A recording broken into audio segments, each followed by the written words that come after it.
My name is Darcy. I currently live in a single-family home with my husband Carlos and our daughter Nikki. Carlos and I met back in college and we instantly clicked. I was in the design department and he was studying law. We happened to be in the same club. After graduating, I took a job at a design firm and was doing what I loved. Carlos and I dated for a few years and got married in our early 20s. I continued to work during my early pregnancy, but once Nikki was born, I decided to focus on raising her. Carlos and others encouraged me to prioritize parenting, so now I work from home. By the way, Carlos passed the bar exam after college and is now working as a lawyer. Mommy, I'm going to play with my friends. Be back before it gets dark. Okay. Life's pretty amazing, living with a loving husband and an adorable daughter while doing the design work I love.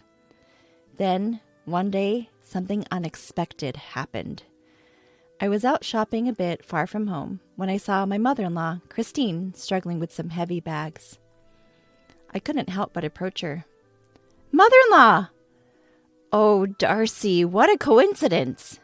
Christine smiled warmly at me. Since it had been a while, I felt happy to see her and suggested, "How about some tea?" "I'd love to, but I'm in a hurry." "Oh, I see. My apologies." "It's fine. Let's catch up over tea next time." "Then let me at least help you get these bags home. They look really heavy." After some convincing, I loaded her bags into the back seat of my car. They were pretty heavy, and carrying two of them seemed like a task. Christine said, "I'm sorry and thank you," with a smile, so I felt reassured that being a bit assertive was okay. Plus, there was something I had been wanting to talk to her about. We chatted about this and that as I drove her home. It takes about 3 hours and 30 minutes to drive to our in-laws' place, so we can't visit frequently. However, we do make it a point to visit for New Year's celebrations, so I know the way. "Weren't you struggling carrying all this by yourself?" I decided to ask about something that had been bothering me on the way. In one of the bags my mother-in-law was carrying, there were groceries. In the other, there were daily necessities and cosmetics. Items clearly geared toward a younger demographic rather than what she typically used. "Well, they're essentials. I ended up buying a lot." Her expression seemed a bit down. I didn't pry any further and drove us to her home. "Darcy, thank you so much. You've been a huge help. This is far enough." "I can take the bags to the entrance." "Oh, you don't have to." When my mother-in-law opened the door, I placed the bags at the entrance. Just then, I heard a harsh voice. "Finally, you're back! What took so long, mother-in-law?" The voice belonged to my sister-in-law, Katie. She seemed surprised to see me, and her words trailed off. I was equally surprised to see Katie and found myself frozen in place. My mother-in-law looked flustered as she assessed the situation. "Sister-in-law, long time no see. How have you been?" Fine. It's been a while for you too, Katie." Saying that, I returned a smile to Katie. I hold back a sigh as I look at her. She clearly looks like she's just woken up. She is holding her mobile phone in one hand. Her incomplete sentence alone was enough to raise suspicions. "I'm sorry for the sudden visit. I happened to see mother-in-law while I was shopping nearby. She looked like she was struggling with the bags, so I came along." "I see. I just got back from work this morning. I'm a mess. Sorry. Thank you for helping mother-in-law. I'll take it from here." Katie quickly grabbed the bags and took them inside. In a soft voice, I asked mother-in-law, "Is everything all right living with Katie and the family?" Mother-in-law simply smiled and nodded. "Thanks for your concern, Darcy. I'm fine. Sorry I can't even offer you tea." "No worries. It was nice to catch up. I'll visit again." Without pressing mother-in-law further, I left. Still, I couldn't simply ignore the situation I just witnessed. Originally, mother-in-law was supposed to live with us, but after father-in-law passed away over a decade ago, my brother-in-law Brett said, "We'll live in the family home and take care of Mom." Even Carlos, my husband, was initially concerned. I felt uneasy about the situation, so I initiated a discussion, but it didn't go well. Carlos is busy with work, right? And he has irregular days off. I work close by, and Katie's parents live nearby too. But still, don't worry. I was a troublemaker back in the day, and I haven't done much for Mom, you know? I want to repay her. All right. Given what was said, Carlos couldn't really argue. In the end, with my mother-in-law's consent, my brother-in-law and his wife moved into her house. Today, I shared what happened with Carlos. Really? That's concerning. I'm not sure, but it makes me a little worried. Let's give Brett a call. After hearing my concerns, Carlos decided to call Brett. Hello? Carlos, what's up? Hey, it's been a while. Just checking in on you. I'm doing fine. After exchanging pleasantries, Carlos began to move the conversation forward. Calls usually led to discussions about how great things were between him and Katie, and this was no exception. Good to hear you're doing well. Yep, we're taking an extended vacation next week. What about Mom? Is she coming? Mom said we should just go, the two of us. Carlos and I exchanged looks. Given my mother-in-law's personality, this was no surprise. But we did notice Brett hesitating for a moment. In that case, let's have Mom stay with us during that time. What? At Carlos's words, Brett raised a surprised voice, and I looked up. Carlos, who smiled at me, nodded slightly and continued. We haven't seen Mom in a while, and I think Nikki will be thrilled. I'll get in touch with Mom. So it's settled. Hey, wait! Carlos cut off the call before Brett could finish. Carlos exhaled deeply and looked at me with a serious face. We had stumbled upon an opportunity to discuss my mother-in-law. Following that, Carlos promptly arranged the dates with Brett. I coordinated with my mother-in-law, and she agreed to stay with us for about a week. Granny's coming today? Yes, isn't it exciting? Yeah, Nikki loves Granny. Nikki was ecstatic that her grandmother would be staying over. A few days later, my mother-in-law arrived at our home with minimal luggage. As soon as she entered, she looked relieved and bowed her head. I'm sorry for intruding for a whole week. Don't worry about it. You're more than welcome. Nikki has been looking forward to this, so please make yourself at home. And so we spent a week together with my mother-in-law. However, I felt uneasy about my mother-in-law's actions from day one. Before her arrival, I cleaned up the home office I usually use for work to make space for her. When I showed her the room, she immediately said, Oh, you've prepared such a room for me. I feel bad. I'd be okay just with the corner. No worries. Please feel free to use the room. I only use it for work anyway. I convinced her to use it, but she still seemed apologetic. Also, with the kids off school today, I was planning to make lunch for the three of us when she said, Let me cook. Can I use the fridge? She kept insisting on doing household chores even though I wanted her to relax. Gratefully, I managed to get her to unwind in the living room by having Nikki play with Granny. Additionally, she would say things like, Oh, don't go through the trouble of snacks for me. I'm not worth it. Or, I'm fine with whatever's left over. Cold food is enough for me. As if she's an outsider rather than family.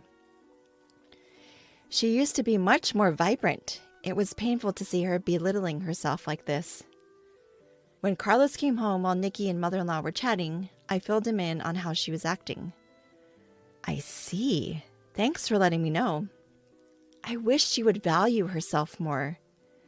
Let's keep an eye on her. It's only the first day. Right.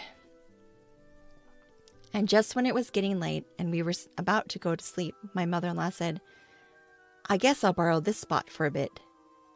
Carlos and I were at a loss for words at her action. She was trying to lie down and sleep on the basement floor. Mom? Carlos was speechless. I said as calmly as possible, Mother-in-law, please consider this your room until you leave. Use a comforter so you don't catch a cold. But won't that be a bother? Absolutely not. We want you to be comfortable and enjoy your stay here. I looked her straight in the eye, trying to convey my sincerity. From her behavior, it was obvious what kind of life she's had with her own family. When I smiled warmly, mother-in-law's eyes filled with tears, and she finally broke down. It's been 10 years since I've slept in such a warm place. Thank you. What? My mind reeled from what I just heard. Carlos's voice was several octaves lower, filled with disbelief. Hey, Mom, tell us the truth. Are you getting along with Brett and the others? How's life been? Mother-in-law chuckled awkwardly before speaking. Well, getting along might be stretching it, but I have to make do, right? I mean, if they ditched me, I wouldn't know how to fend for myself at this age. Slowly, mother-in-law began to share the grim reality of her life with us. Turns out, it was much worse than we could have ever imagined. She was handling all the housework in that home. Whenever Katie was a little unhappy, she would raise her voice at her. All the shopping responsibilities were left to mother-in-law. She would buy whatever they needed. Moreover, mother-in-law was shouldering most of the living expenses. Clearly, her son-in-law and his wife had ulterior motives when suggesting they move in together, mainly to exploit mother-in-law's finances. Mother-in-law would only eat after the two of them were done, usually in the basement. The basement didn't even have heating, so she was freezing during the winter months. It's been a long time since I've had a meal like today's. I was always alone, you know. What? Are you serious? The reason mother-in-law wanted to sleep in the basement was that it had become the norm for her at her previous home.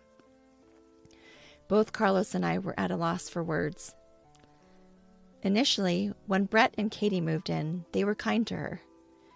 At first, mother-in-law was happy and thought it was a good idea to live with them. However, as the years went by, their behavior changed drastically.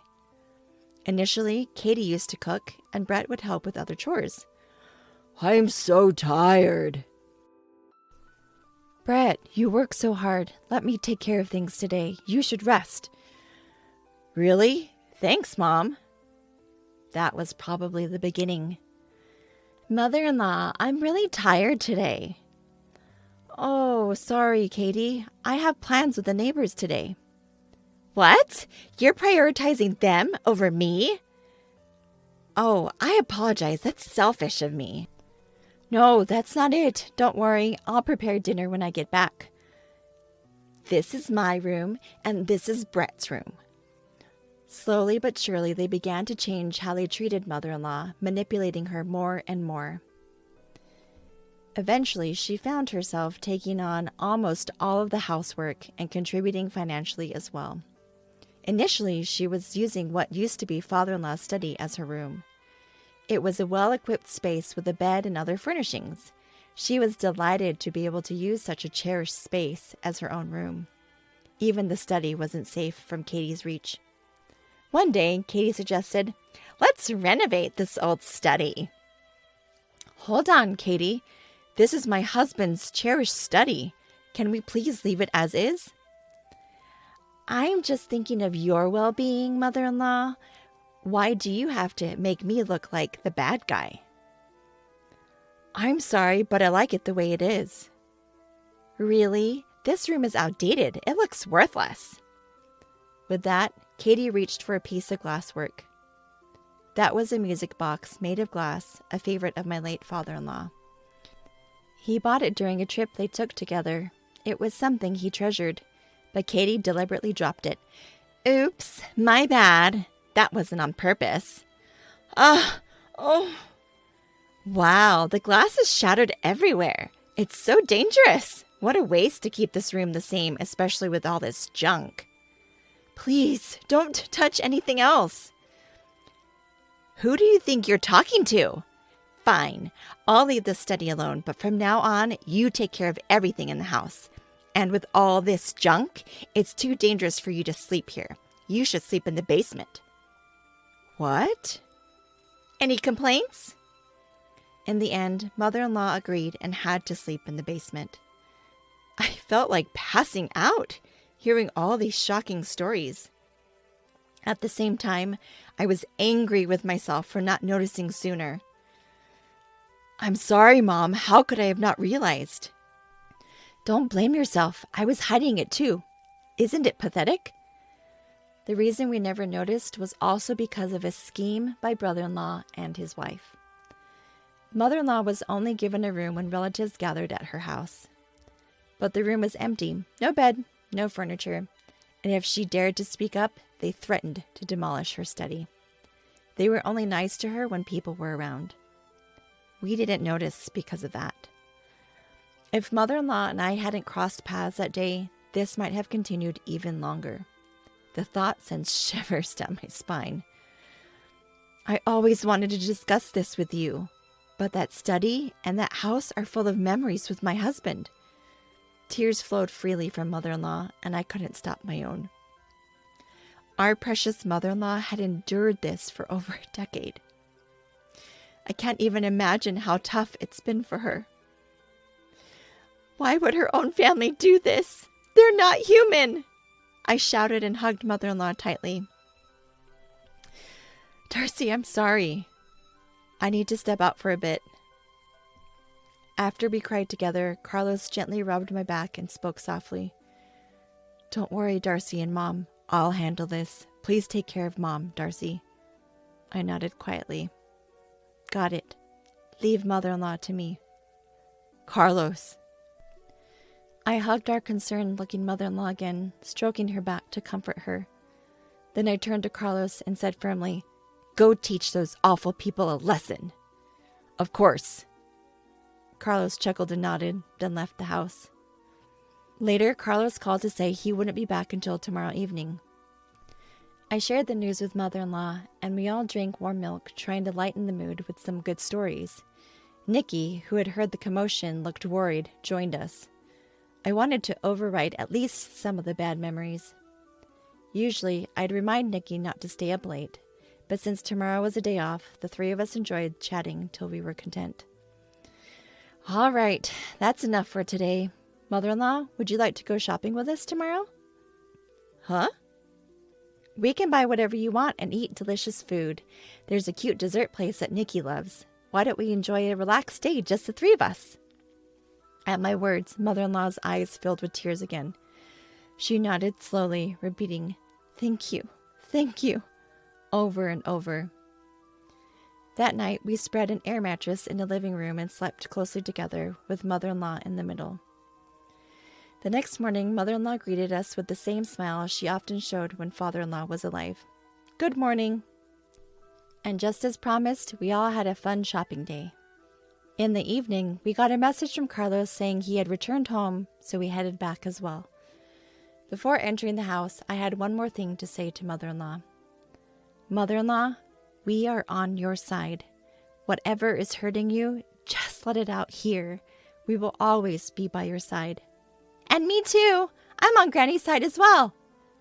Mother-in-law nodded silently to our words. Welcome home. Sorry for leaving the house to you.